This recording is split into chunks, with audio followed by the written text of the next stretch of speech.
पहला पढ़ेंगे wild life institute of India. Wild life institute of India जो है वो क्यों है, इसका क्या कार्य है, ये क्यों कार्य करती है, इसके कार्य की प्रणालियाँ क्या हैं, इसकी क्षमताएं क्या हैं, इसके बारे में सारी बातचीत हम लोग करेंगे। तो आइए wild life institute of India के बारे में समझते हैं। स्टैब्लिश हुआ था 1982 को। इसका हेडक्वार्टर है देहरादून उत्तराखंड में। ऑटोनोमस बॉडी है, मिनिस्ट्री ऑफ एनवायरनमेंट पर्यावरण मंत्रालय के साथ कार्य करती है फॉरेस्ट एंड क्लाइमेट चेंज के लिए।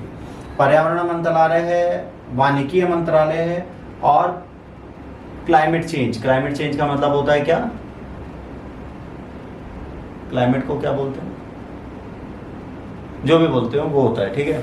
जैसे देखिए इकोलॉजिकल चैलेंज चेंजेस तो पारिस्थितिकी असंतुलन होता है, पर्यावरण असंतुलन, पर्यावरण नहीं, क्लाइमेट चेंज है, मौसम में बदलाव होगा, क्या होगा हिंदी नहीं पता मुझे, तो आप देख लीजिएगा। यहाँ मैंडेट है रिसर्च ट्रेनिंग पॉलिसी एडवाइजरी। ये क्या करते हैं, रिसर्च करते हैं, ट्रेंड करते हैं, पॉलिसी बनाते हैं, वाइल्ड लाइफ को कैसे बचाया जाए, जंगल के जीवन को कैसे बनाया जाए, उसका सही प्रबंधन कैसे किया जाए। आज की डेट में सबसे ज़्यादा झगड़ा किस चीज़ से होता है बताओ? अगर आपके क्षेत्र में किसी ने अतिक्रमण कर लिया तो आप लड़ जाओगे। जैसे शेर जंगल में रहता है, अब सरकार तुम्हें जंगल में प्लॉट दे देगा, बेटा घर बना लो। कभी वहाँ शेरनी के साथ वो घूमने आया करता था, आज तुम्हारा घर वहाँ पे, वो अपनी शेरनी के साथ है, कह रहा बेटा नाखूनों से जहाँ पे दिल बनाया था आज हम लोग वहाँ जाके फोटो सेशन कराएंगे। नया आईफोन खरीदा, दोनों लोग घूम रहे थे, जब पहुँचे तो वहाँ आपका घर बना था। तो उसकी गलती क्या हो गई, वो दौड़ते हुए जाएगा, अंदर पहुँचेगा, अंदर आप लोग बैठे होंगे, उसको बुरा लगेगा। तो जंगल में आप गए कि जंगल में शेर, आपके घर में शेर आया, आप जंगल में गए ना, गलती किसकी हुई, हमारी। जैसे आज गांव में शेर आता है, शेर गांव में नहीं आता, गांव शहर में जो है वो शेरों के घर में पहुंच गए। अब दुधवा नेशनल पार्क के आसपास तक अगर आप घर बना दोगे तो शेर कूदी मार के आपके घर पे भी बैठेगा ना, नहीं बैठेगा। शियाल लकड़बग्गा तो नॉर्मली आपको दिख जाएंगे गेट के बाहर ओ ऐसे करते हुए, तो अब क्या करोगे? अब जो शहरी लड़के होंगे वो तो कहेंगे मम्मी देखो कुकुर आया, तो कुकुर थोड़े ना, वो सियार है, वो भी कर रहा है, या भेड़िया है, हमको पता ही नहीं। हम जो सच बताएं, सियार, भेड़िया, लकड़बग्गा, लोमड़ी और कुकुर, इन सब की प्रजातियां सामने रख दो, हम तीनों चारों को पहचाने ना पाए। क्यों? देखा ही नहीं कभी। ठीक, कोर फंक्शन क्या है? कंडक्ट करता है मैनेजमेंट इफेक्टिवनेस, इवेलुएट करता है इवेल्युएशन करता है प्रोटेक्टेड एरिया। प्रोटेक्टेड एरियाज वो एरियाज होते हैं जिनको पूरी तरह प्रतिबंधित और सुरक्षित रखा जाता है जंगल के लिए। Develop species recovery plants, biodiversity database and ecological models, पारिस्थितिकीय मॉडल्स बनाता है, बायोडाइवर्सिटी का डेटाबेस तैयार करता है, और जो स्पीसीज डेवलप की गई हैं उनका रिकवरी प्लान बनाता है कि मतलब ये स्पीसीज हैं, अगर ये खत्म होने लगेंगे तो इनको हम किस तरीके से दोबारा प्रोटेक्ट कर पाएंगे, सारे कार्य करता है। ट्रेन फॉरेस्ट ऑफिसर्स, आप फॉरेस्ट ऑफिसर को ट्रेन तो करना ही पड़ेगा, वरना बेचारे कुछ कर ही नहीं पाएंगे। Collaborate with international bodies like IUCN, UNEP and WWF। अब इन तीनों के बारे में आप लोग 50-50 वर्ड्स लिखने, मैंने कल भी बोला था। एक्चुअली होता क्या है ना, बच्चे सोचते हैं सर को तो बोलना है, उनके पास तो कोई काम है नहीं, उन्हें तो बोलना ही है, हमारी मर्जी हम लिखे या ना लिखे। तो बेटा एग्जाम आप लोगों को देना है, और सच में अगर सिलेक्शन देना है तो जो वर्ड्स मैं आपसे बोलता हूँ कि इन पे 50 वर्ड्स लिख लीजिए, वो आपके मेंस के लिए काम आएंगे, इन्फॉर्मेटिव। तो एक सेल्फ नोट्स बनाने की आदत डाल लीजिए, 50-50 वर्ड्स लिखने की कोशिश कर लीजिए। भाई आपके साथ प्रॉब्लम है, आपके पास मोबाइल नहीं है ना, तो उसका भी कोई ऑप्शन देखा जाएगा, बट धीरे धीरे कोशिश करनी पड़ेगी सबको। चलिए, Andhra forest wild life sanctuary के लिए न्यूज आया था, WIIME रिव्यू आया था, जिसमें क्रिटिकल गैप्स हैं इकोलॉजिकल मैनेजमेंट में, जो पारिस्थितिकीय प्रबंधन है उसमें बहुत ज़्यादा गैप है सेंचुरीज में, जिसमें पैपीकोंडा है ना, श्री लंका मालेश्वरा एंड द काम्बला कोंडा, ये ऐसे प्लेसेस हैं जहां पर इन्होंने सारी चीजें की, तो पता चला यहाँ पर पारिस्थितिकीय प्रबंधन किया ही नहीं जा रहा। अब यहाँ पर इश्यूज क्या है? Staff shortage. पहले तो हमारे पास फील्ड पर्सनल और साइंटिफिक स्टाफ ही नहीं है, मतलब जंगल के अधिकारी ही कम है। दूसरा, encroachment, forest land diverted for agriculture and settlement. अब जो फॉरेस्ट लैंड था वहां पे हमने क्या किया, कृषि और लोगों को बसा दिया, तो क्या होगा, जंगली जानवरों से खतरा रहेगा और जंगल में आप जा रहे हो, वो तो नहीं आ रहे आपके पास। इसके बाद infrastructure deficit, lack of eco sensitive tourism facilities and the patrolling units. अब यहाँ पर क्या है, टूरिज्म फैसिलिटीज का कम है और पेट्रोलिंग यूनिट्स कम है, मतलब लोग घूम नहीं रहे, तो जंगली जानवरों से खतरा है। Community disconnect, limited involvement of the tribal and local communities in conservation.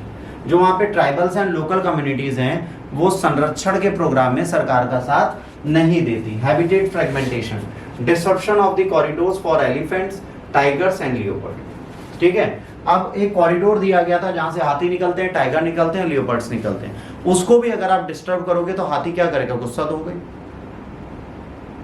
अब हाथी अपने परिवार के साथ बढ़िया जा रहा है ना, अचानक से गाड़ी दिख गई, अब वो करके वो पहले गाड़ी मारेगा तब जाएगा अपने बच्चे को लेकर।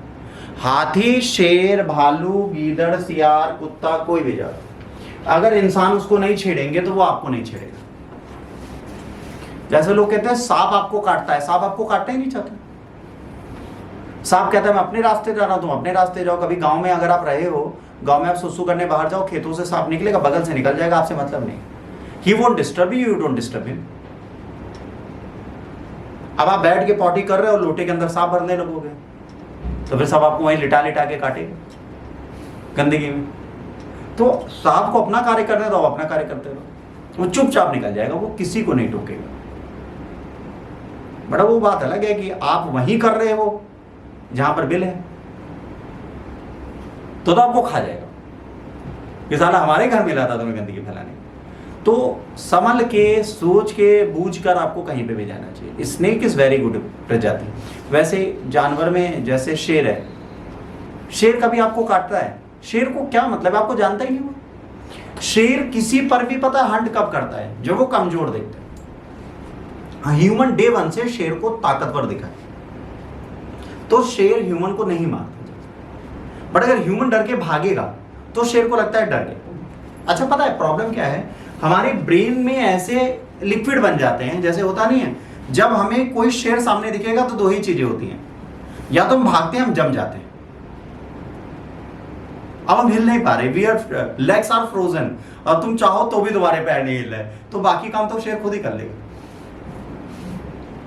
शेर की तरफ आप भागोगे तो शेर आपसे डर के भागेगा।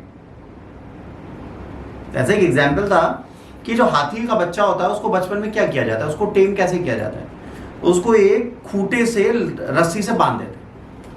वो बहुत कोशिश करता है रस्सी खींचने की, पर रस्सी नहीं टूटती। तो उसके दिमाग में कंडीशनिंग हो जाती है कि ये रस्सी मुझसे नहीं टूटेगी। हाथी बड़ा हो जाता है, उस इंसान से 10 गुना ज्यादा बड़ा हो जाता है, 1000 गुना ज्यादा वजन हो जाता है छोटे हाथी से, बट उसको ये याद होता है कि रस्सी मेरे से नहीं टूटी बचपन में, तो आज भी नहीं टूटी। और हाथी वो रस्सी तोड़ने की कोशिश भी नहीं करता। तो जानवर को उनके हैबिटेट से बाहर निकालने की कोशिश मत करो, जानवर आपको खतरा नहीं देंगे। ठीक, इसके बाद रिकमेंडेशन, डिप्लॉय जीआईएस बेस। ठीक है, जियो, अब यहां पर क्या होगा, जीआईएस बेस मॉनिटरिंग होगी, कैमरा ट्रैप लगेंगे, रियल टाइम ट्रैकिंग होगी। हम देखेंगे ज्योग्राफिकली कि सामने वाला जानवर कहां से जा रहा है, कब जा रहा है, मोशन ट्रिक होगा, कैमरे लगे होंगे, जैसे ही कोई इस कैमरे के सामने लग गया, क्लिक से फोटो खींच लेगा, फिर वो भेज देगा। फिर अगली बार शेर निकला और बेबी, क्लिक, उसकी भी खींच ली। ठीक, फिर वो अपने बीवी बच्चे लेके आए, देखो क्लिक क्लिक करता है, वो भी खिंचवा लिए।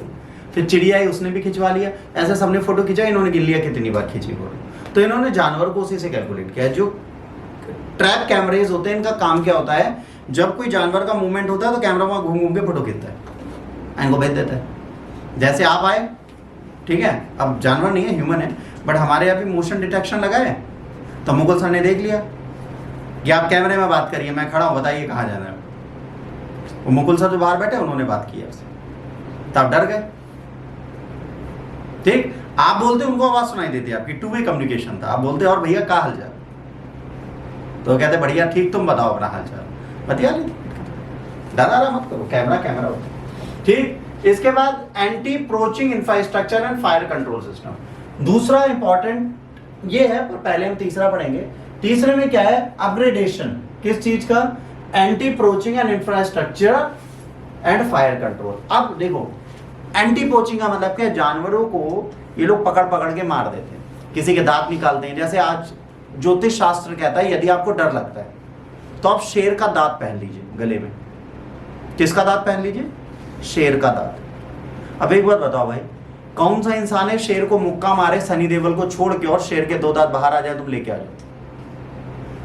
है कोई और? नहीं। फिर किसी ने कहा कि आपको हाथी दांत का सामान रखना चाहिए, आपका शुक्र मजबूत होता है। अब आपने हाथी दांत की कंघी मांग ली, जैसे मैंने लिख दिया भाई हाथी दांत की कंघी से ऐसे ऐसे करके बाल झाड़ने से आपका शुक्र मजबूत होता है।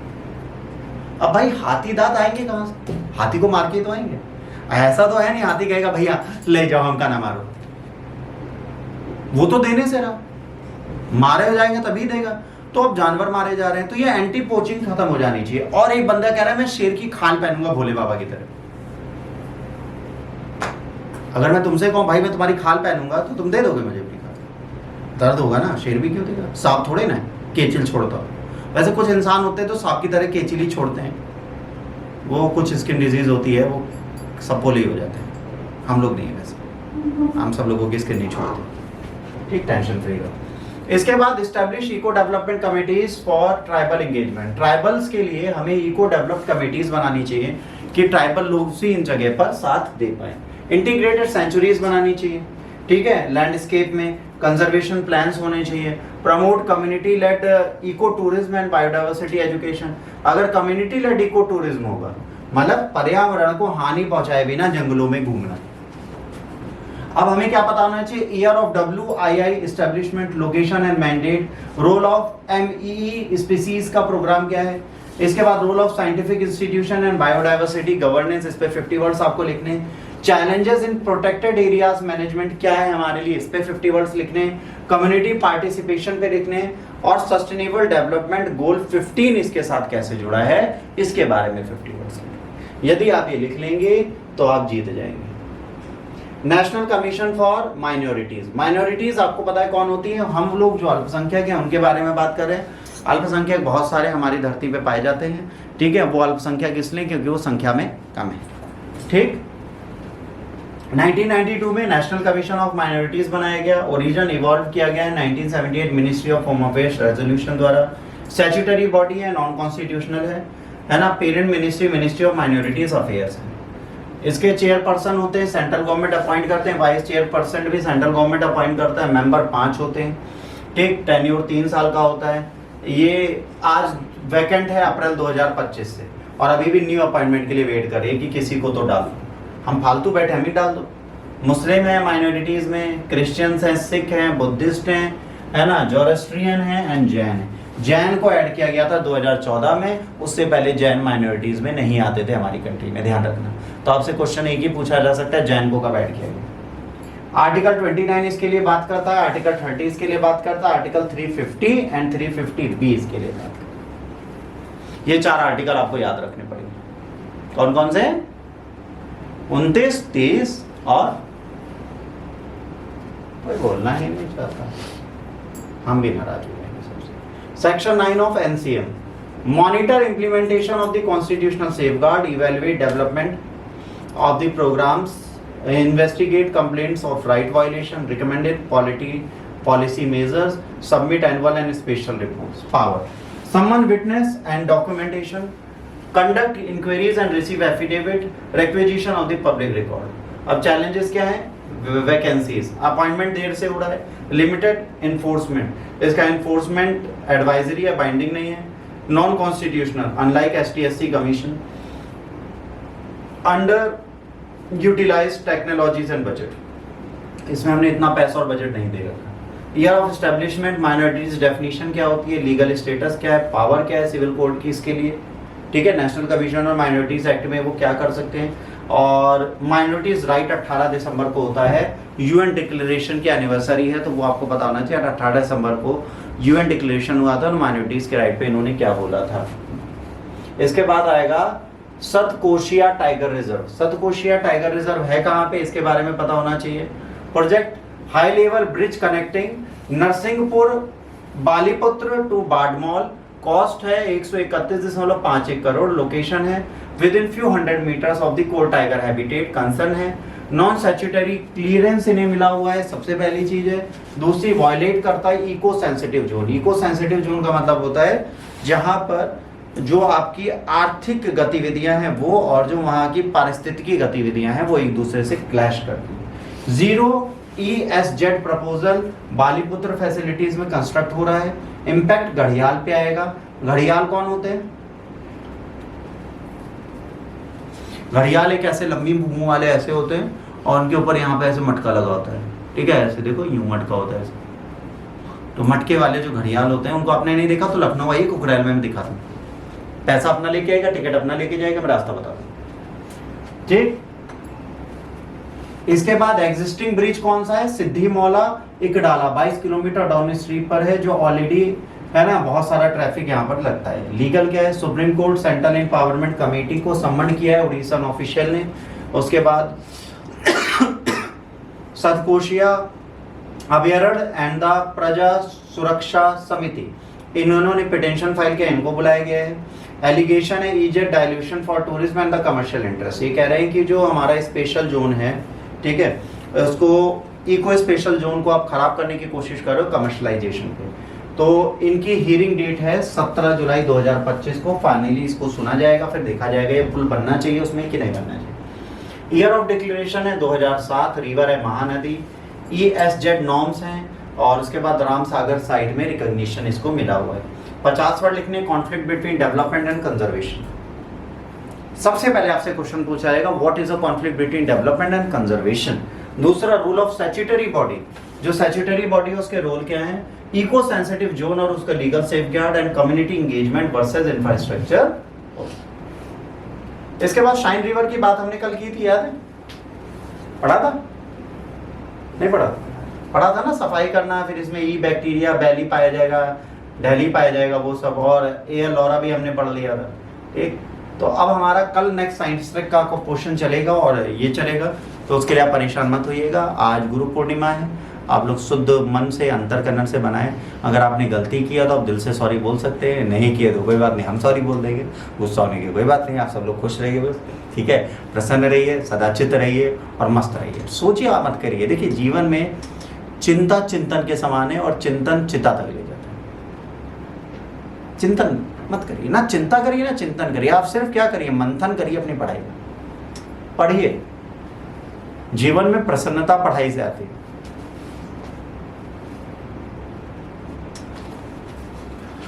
कोई विचारधारा, सोच की, क्रोध की कुछ होनी ही नहीं चाहिए। ये